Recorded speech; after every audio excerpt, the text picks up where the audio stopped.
We need to love each other no matter what. It's so easy now to put on a fake smile until the door is shut. Thank you for clicking on this video. I'm Brooke Makenna, but today we are going to be talking about a boy named Trevyan Rowe. Now, you cannot dismiss the anguish that someone is showing.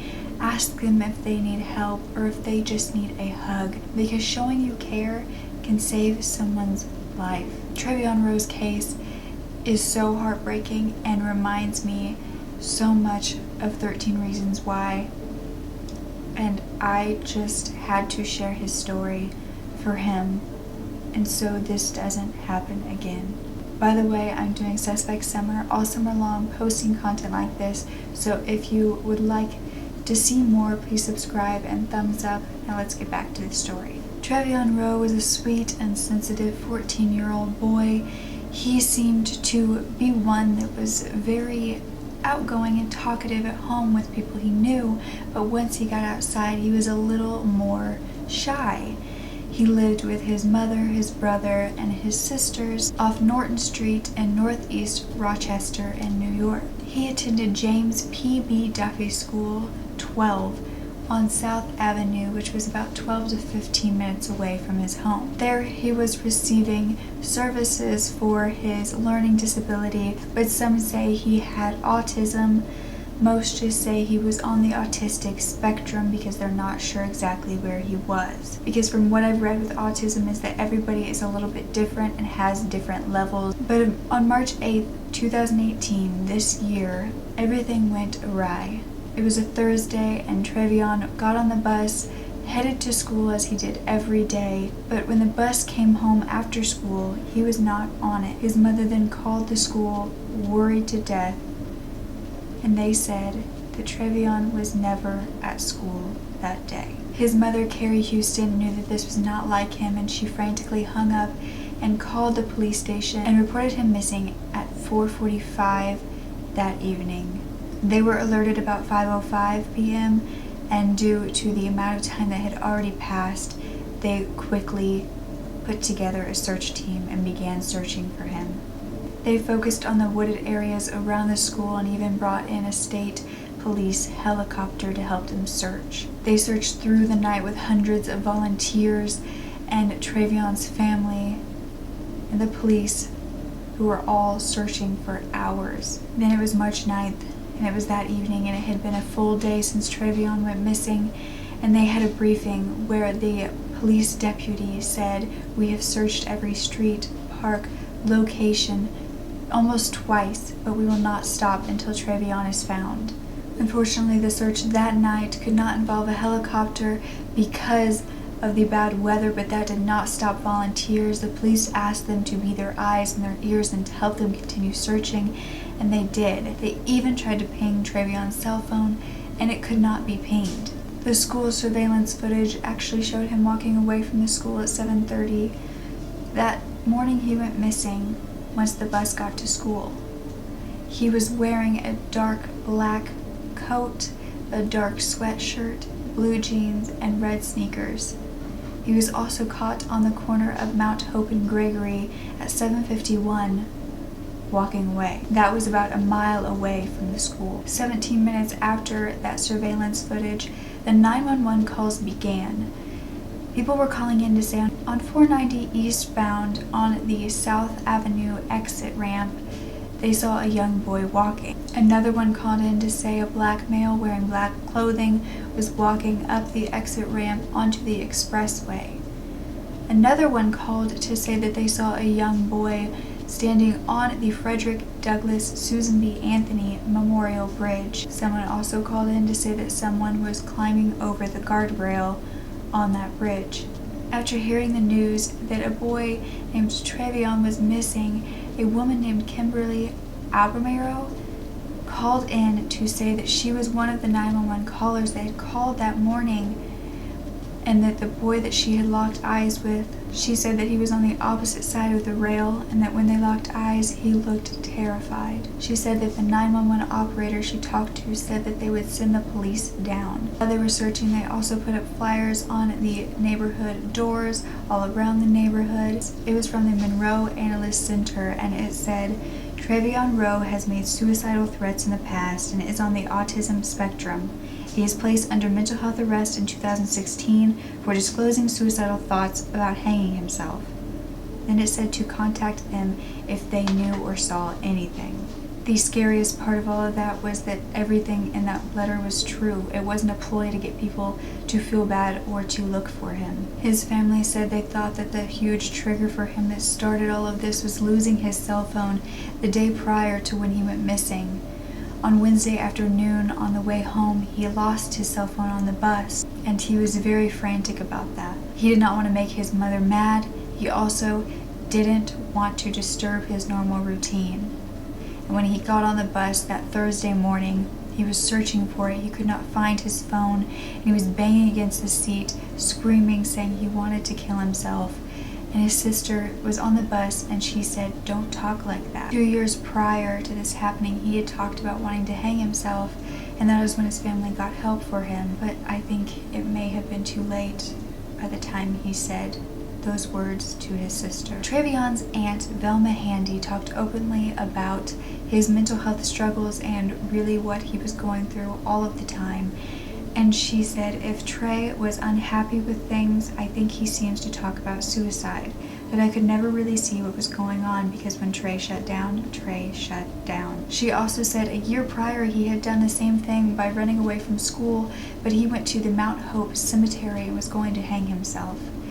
He got scared when he got there and actually went home, or went back to school, thankfully, but it had happened a year prior. The police searched the cemetery that first night on Thursday and then into Friday, but no sign of Trevyan was found. They thought that a clue from a 911 call could change everything. It was a call that was a male. He called in saying he was in the Mount Hope Cemetery and that he was lost and couldn't get out, and when they tried to call him back, he didn't answer. But it turned out to have nothing to do with Trevyan's case.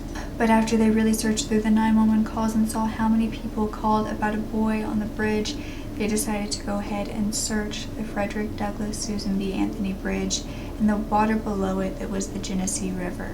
So at 5:30 p.m. on Sunday, 4 days after Trevyan went missing, scuba teams went and used a side scan sonar equipment to search the water. And shortly after dark, they found a body that matched the description of Trevyan Rowe.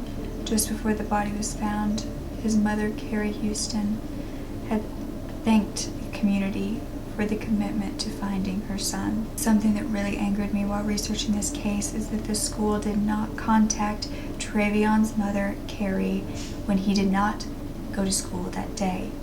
And that is because 3 of his teachers marked him as present, even though he was not. And then once they were caught, once Trevyan went missing, they tried to change it, to say they never did that. More than 1,500 people attended his vigil the next day, but the following Tuesday, the mayor and the superintendent of the schools came together to say that the school's protocols were not followed, and that new training was going to be mandatory for 911 dispatchers, and they were also going to hire an attendance staff member just to solely do attendance and make sure that it was correct every day. In May of this year, Trevyan's mother actually started the first steps to suing the city of Rochester, Monroe County, the fire department, police department, New York State, and 911 emergency communications, and the school district for conscious pain and suffering, mental anguish, trauma, loss of enjoyment of life, wrongful death, and for the city's negligence and failures. And they have until August to respond to that, so this case is really just getting started as far as the punishments that are going to be inflicted on the city. So I really recommend following the case to see what happens there. But I'm so happy that she is doing that, and that there is a chance that Trevyan can get even just a little bit of justice for their negligence. But actually up to three staff members and 6 911 operators were suspended following the disappearance of Trevyan because they failed to notify Carrie when he wasn't there, and the 911 operators failed to notify the fire and water departments after many witnesses saw this boy. is planned for a reason, and rescue efforts could have been there in up to 3 minutes to save Trevyan's life. We don't know for sure if he jumped, if he slipped, if he got scared and accidentally fell, if he was pushed. We don't know, and that's the saddest part of all.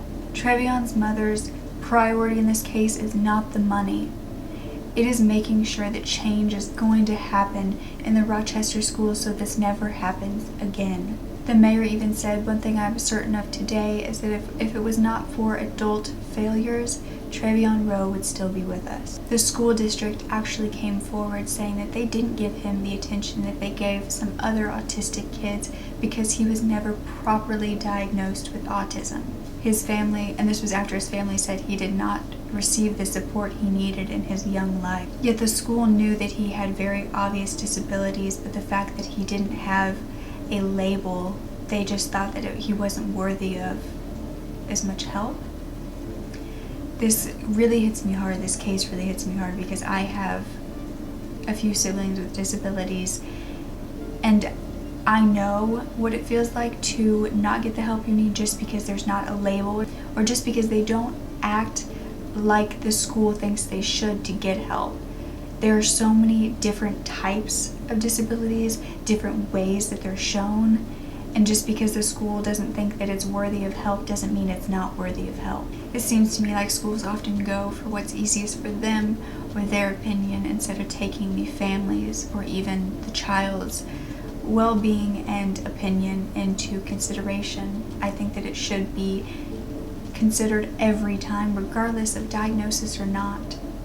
Sometimes there aren't enough signs to diagnose yet. It could come later, or they could be just on the cusp and you can't get them diagnosed. There are so many different reasons.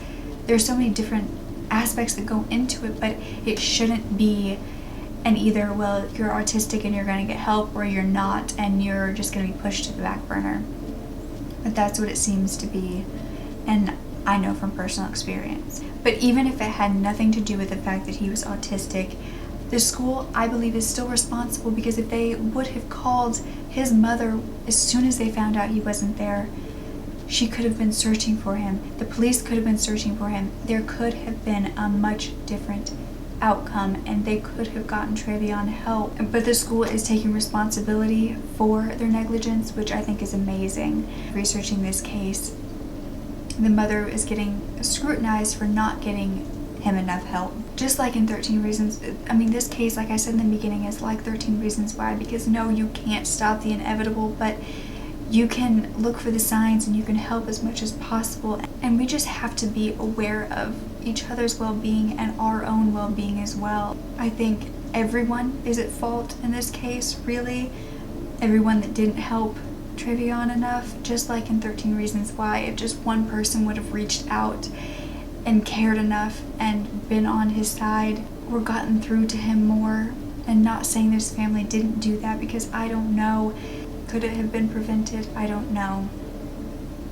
But I don't think we can just blame one person. That's what I'm trying to say. It's not that it's nobody's fault, not that it's anybody's fault, but we can't blame just one person. I think there were many factors that went into this case, unfortunately, as well as his mental health, because that's something that can't always be fixed with just a hug. But if you're still watching and you are feeling the symptoms of being suicidal, or if you are in a very low, bad place, I will have numbers for you down below. There's texting, there's call. Please get help, because even if you think you can't, you can be helped. I promise. In one way or another, you can be helped. You can live this life. I believe in the life that you are going to live, and it's going to be beautiful, and you deserve to be here to see it, to live it. So please don't give up no matter what, because I understand that life is hard, and there are many days when it's hard to get out of bed and you feel like there's no way that it's going to get better. But even if you can't see a future, just imagine the hour ahead. Just continue to get to the hour ahead. Just thank yourself. Believe in yourself to get an hour ahead, a minute ahead. And every time you do that, praise yourself for getting there. Pat yourself on the back and continue to do it over and over again. And And when those minutes turn into days, turn into months, turn into years, you're going to be so happy when you were out of this place. And you were happy, or you were content, or you were at peace.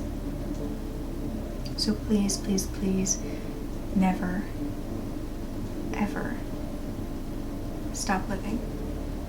Never take that from yourself. Because you deserve to live. Especially because of all this stuff you're going through right now. You deserve a life after that. Let yourself have that. This case was a really hard one for me to film because, as you guys know, I'm very passionate about mental health. So I'm sorry if it triggered any of you, if it made you feel any sort of way, but I hope that what I said really does help you. And let me know if you think that this case has a lot of similarities to 13 Reasons Why, because I see a lot, especially as far as like the school system not doing much, and the mother going to court and realizing that maybe she could have helped a little more too. I just think something has to be done, and we have to just be more aware of mental health, mental illness, and be open to helping each other with it instead of shutting each other down, because that's the main problem. I think we're all still like, oh, you're fine, or we make it a joke saying, oh yeah, like I'm depressed too, I have anxiety. And that's fine to joke about it, but you have to remember that it's real. Like, you have to accept it for being real and not just put it off as a joke, because that's not going to help anybody. And it's not going to help yourself if you're only doing that. But I'm so glad I got to share Trevyan Rowe's story, and I hope that this gives him a little bit of the light that he deserved, and I'm thankful to be sharing it, because he deserved so much more, and unfortunately he didn't get that. So, but I love each and every one of you so much, and I know you're going to do great things in this life. Even if you can't see it yet, I can see it. You're amazing. That's it. If you want more Suspect Summer videos like this, please thumbs up. Make sure you're subscribed so you're not missing them.